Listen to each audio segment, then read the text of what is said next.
set your boundaries. Be very aware of how much you let people get to you. Be very conscious of how much you let people say to you, and be very, very conscious of how you let people treat you.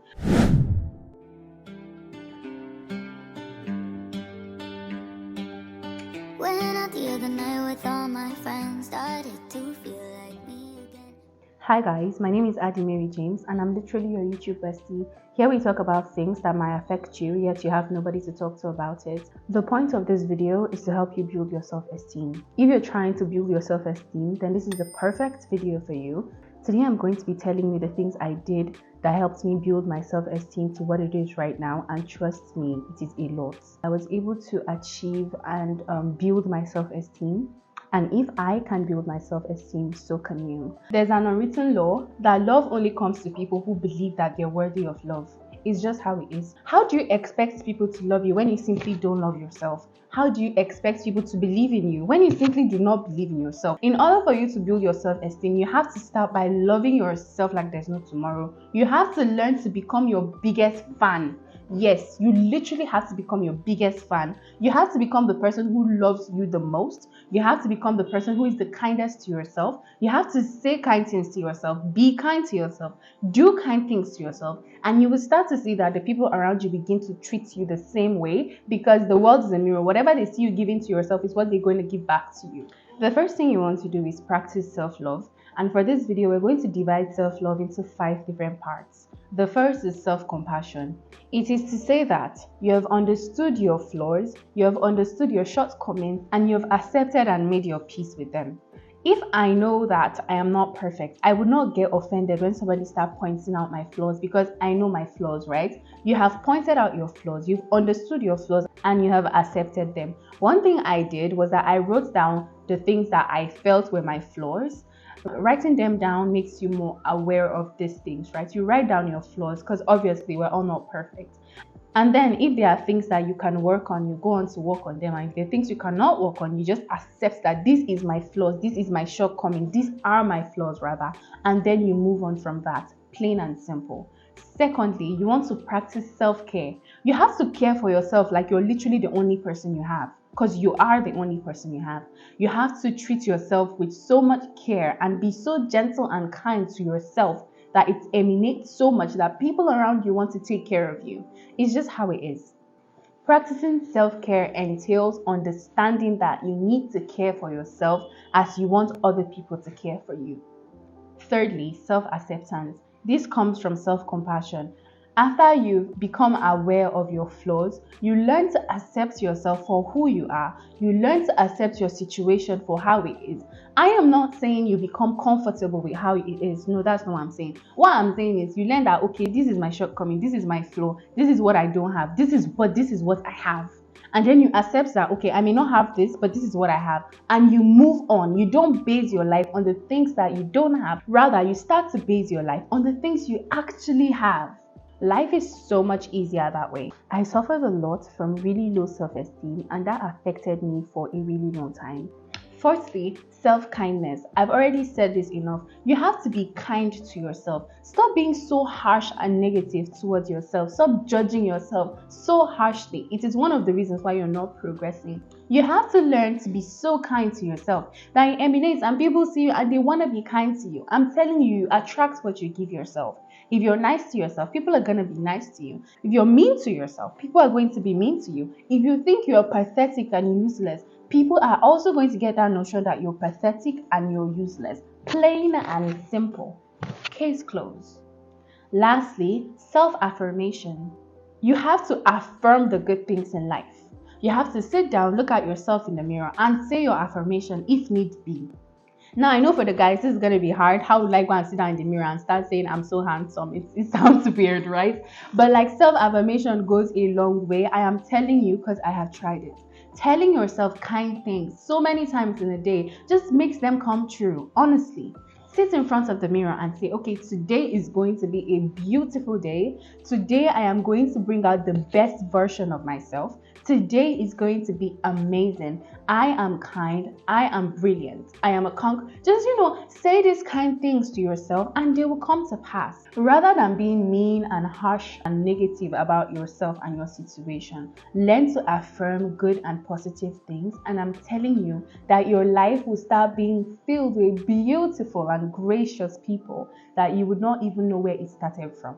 So practice your affirmations daily. If needs be, sit in front of a mirror and tell yourself these kind things until they get into your head that you are amazing. Self-affirmation goes a long way and cleans your body, your mind, and your soul. So yes, start saying kind things to yourself every now and then. Okay guys, so that is that. Remember to practice self-love, and as I said, the 5S. Learn to apply this into your, day-to-day activity. Put one here, put one there in the middle of the day. Just remember, oh, Mary Jane said, and just practice these things. And you see that your life will get so much better. Yes, your self-esteem will gradually start building up. You will not even realize. Secondly, gratitude. Most of the times we forget to be grateful for the things we have because of the things we don't have. You focus your life, you base your life on the things that you do not have, that you forget the things you have. Like, who told you that? Life does not work like that. In order for you to get the things you don't have, you have to be grateful for the things you have. It is an unwritten law. Yes. In order for you to get the things you don't have, remember to be grateful for the things you have. When you focus on the things that you do not have, you start to lose focus on the things that you have. It's just how it is. So in order for you to turn that table, turn that statement, you have to be grateful for the things that you do have in order for you to get the things that you don't have. Does it make sense? Yes. Thirdly, self-awareness. We're also going to split this into 5, and the first is know yourself. Know yourself so much that nothing people say about you offend you, because you already know that about yourself. As I said earlier, know your strengths and know your weaknesses. So that when somebody starts pointing out, look at what you don't have, you're not even surprised, because, okay, I knew I don't have that. What's the big deal? What? So, take your time to study yourself. Take your time to understand yourself. Take your time to be aware of yourself, your personality, your strengths, your weaknesses, what you have, what you don't have, what you want to have, what you cannot have, what you have to deprive yourself of. Knowing these things will make you so strong that nothing people say about you will hurt you. Because I already knew that about myself. So why are you telling me something I already know? Like, are you expecting that to hurt me? Sorry, I already knew that. Secondly, under self-awareness is peer pressure. Learn so much. Like this one is hard. Actually, this one is hard. Peer pressure is peer pressure is where it's peer pressure. There's no another name for it. I'm telling you that if you know yourself, if you are aware of yourself, there's no type of pressure that peer wants to pressure you, because you already know yourself. So where peer pressure won't come inside? Because how can you pressure me when I know who I am and what I have?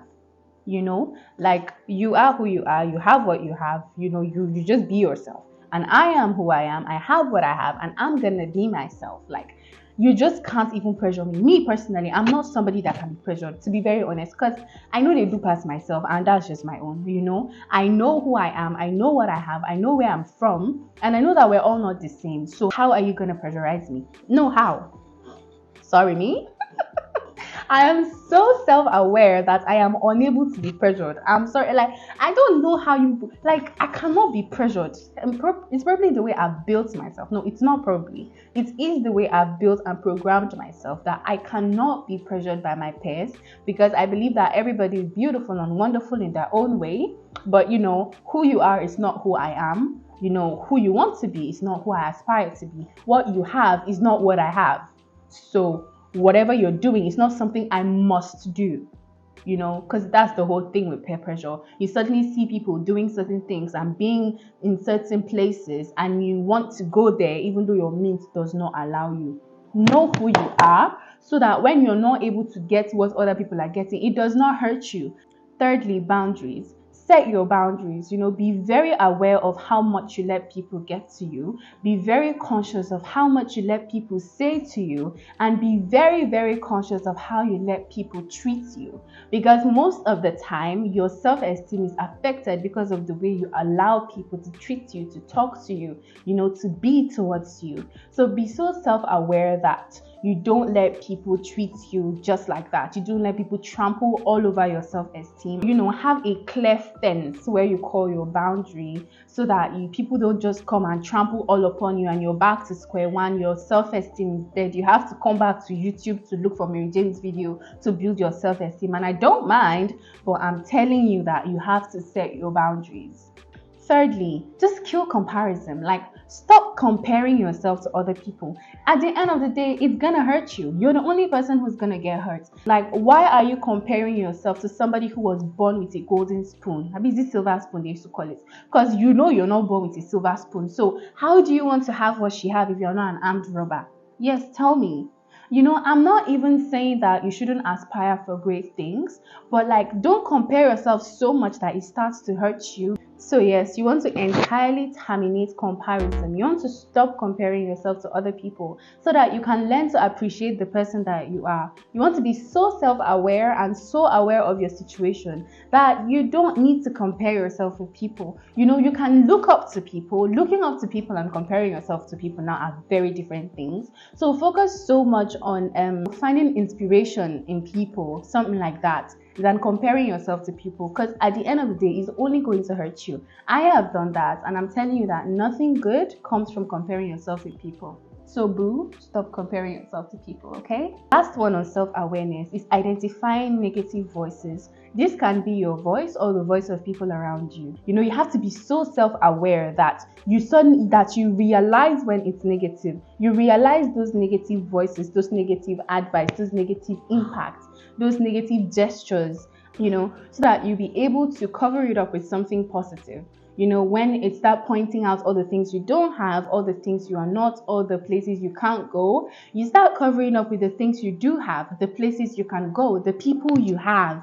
Doing this thing is going to like boost your self-esteem so much, because it just can't move you. Like, they move you again, because I know who I am, I know what I have, I know where I stand, and because of that, myself and the people around me are not capable of making me waver or forget who I am. That is the level of self-awareness I want you to build, so you can build your self-confidence over the roof. Okay, lastly, you want to have your space. You need your space if you want to build your self-esteem. You have to have your safe space, a place which is only filled with positive things, positive thoughts, positive memories, positive feelings. You have to make sure that you have your safe space. I don't know what your safe space might be, because we all have different safe spaces. Mine might be music, yours might be poetry, mine might be reading a book. So, find your safe space, and, once in a while, always go there so that you can refresh yourself, refresh your mind, refresh your soul, and come back with your self-esteem filled and over the roof. Your safe space is literally your happy place. It's where you go to when you start to feel low, so that you can boost up your self-esteem. I'll make another video where I give you examples of safe spaces and happy places and how you can build that, and how I was able to build that. I'll also tell you what's my happy place, and I'm pretty sure so many people can relate to that, because it's a common happy place, honestly. You need to have your safe space somewhere free from people's opinions, so that you can refresh your self-esteem and come out beautiful as ever. And your safe space needs to be free of toxicity. What is toxicity? And your safe space needs to be free of toxicity. Your safe space needs to be free of toxicity. Your safe space needs to be free of toxic situations, free of toxic thoughts, free of toxic memories. You need to fill your safe space with things that trigger happy and positive things that actually influence your self-esteem positively. To conclude this video, I would like to say that we all have our flaws, and contrary to what you see on the internet, everybody has their own struggles,